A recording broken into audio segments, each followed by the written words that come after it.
Good morning बच्चों। देखिए chapter 5 दो बहनें। गौरा और श्यामा दो बहनें थीं। दोनों की आदतें और व्यवहार बिल्कुल एक जैसे थे। दोनों एक साथ हंसती और एक साथ रोती।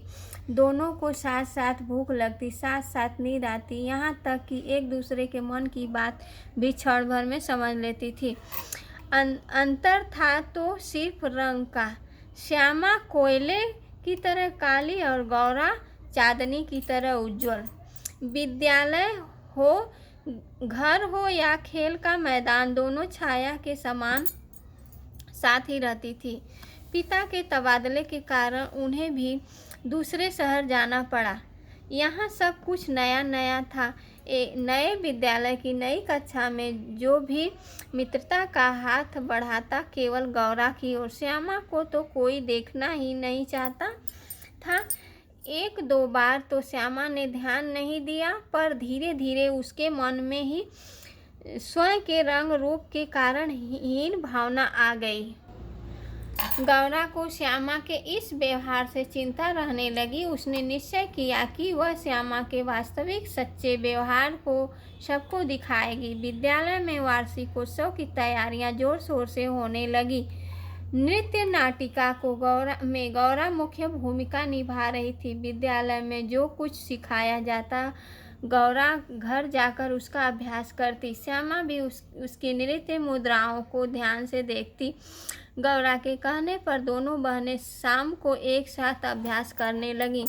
जैसे जैसे वार्षिकोत्सव का समय नजदीक आता गया, दोनों का जोश बढ़ता गया। अब दोनों नाचती तो बिल्कुल एक ही लगती थी, पर भगवान की इच्छा कुछ और ही थी। शायद गौरा ने ही भगवान से यह मांगा।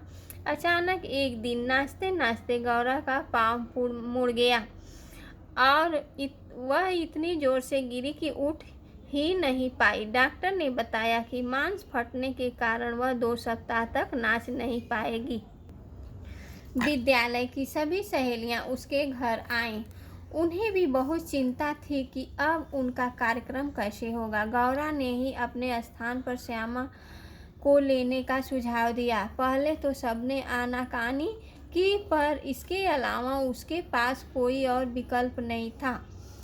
कार्यक्रम का दिन आ गया। श्यामा बहुत घबरा रही थी, पर गौरा ने उसे विश्वास दिलाया कि वह बहुत अच्छा करेगी। और सच में श्यामा ने मंच पर ऐसा प्रदर्शन किया कि पूरा हाल तालियों की गड़गड़ाहट से गूंज उठा। मंच पर ही सभी ने उसको हाथों में उठा लिया। श्यामा ने मन ही मन गौरा का धन्यवाद किया, जिसने उसके खोए हुए आत्मविश्वास को लौटाया।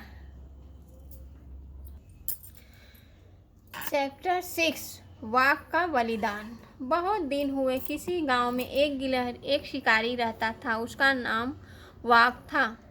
लोग उसे बहुत चाहते थे क्योंकि वह बड़ा दयालु था और सबकी सहायता करता था, सबकी सेवा करता था।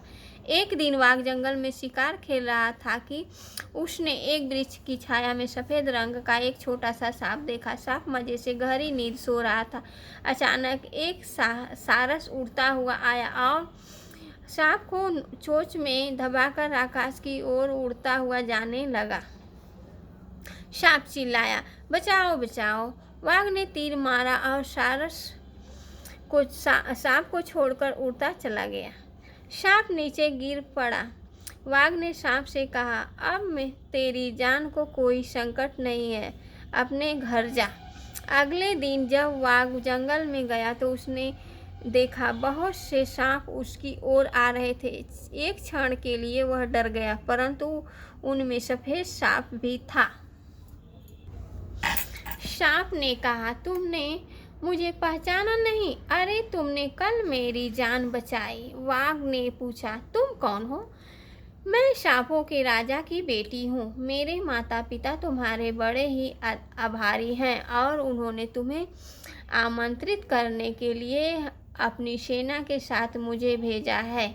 मेरे साथ चलो। और हाँ, मेरे माता पिता तुम्हें इनाम देना चाहते हैं। जब वे तुमसे पूछें कि क्या लोगे तो तुम केवल वह हीरा मांगना जो मेरे पिताजी अपने मुंह के अंदर रखते हैं। वाघ ने प्रश्न किया, वह क्यों?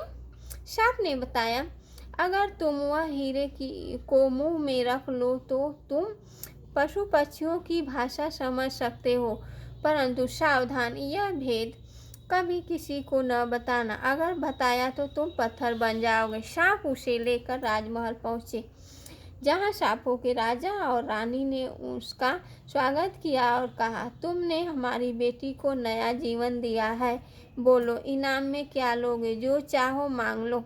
वाघ ने कहा, अगर देना ही है तो अपने मुंह में रखा हुआ हीरा दे दो। राजा थोड़े समय तक विचार में डूबा रहा, फिर मुंह में से हीरा निकालकर उसे दे दिया। सांपों की राजकुमारी उसे छोड़ने दूर तक आई और उससे कहा, सावधान, यह भेद किसी को बताना नहीं। अब वाघ हीरा मुंह में लेकर जंगल में निकल जाता और पशु पक्षियों की बोली सुनता और समझता। एक दिन वह जंगल में घूम रहा था कि उसने एक वृक्ष पर बैठे हुए कुछ पक्षियों को बातें करते सुना। इस स्थान से उड़ चलो, कल सामने वाला पहाड़ फट जाने की बाढ़ आ जाएगी और सब कुछ डूब जाएगा।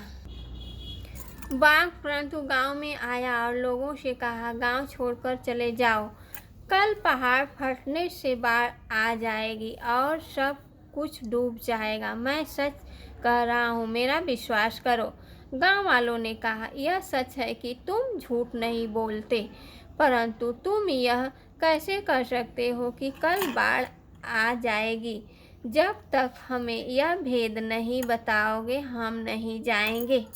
वाघ चाहता तो वहां से भागकर अपनी जान बचा सकता था, परंतु उसने सोचा, जब तक इन्हें विश्वास नहीं होगा ये नहीं जाएंगे और जब तक मैं इन्हें भेद नहीं बताऊंगा इन्हें विश्वास नहीं होगा। वाघ ने उन्हें भेद बता दिया। वह उसी समय पत्थर बन गया। गांव वाले गांव छोड़कर चले गए। अगले दिन पहाड़ फट गया और गांव बाढ़ में डूब गया। वाघ के बलिदान ने गांव वालों की जान बचा ली। गांव वालों ने पत्थर बने बाघ को पहाड़ की चोटी पर रख दिया और उनकी पूजा करने लगा। थैंक यू बच्चों, आप लोग चैप्टर को बहुत अच्छा से पढ़िएगा। क्वेश्चन आंसर हम व्हाट्सएप में अपलोड कर देंगे।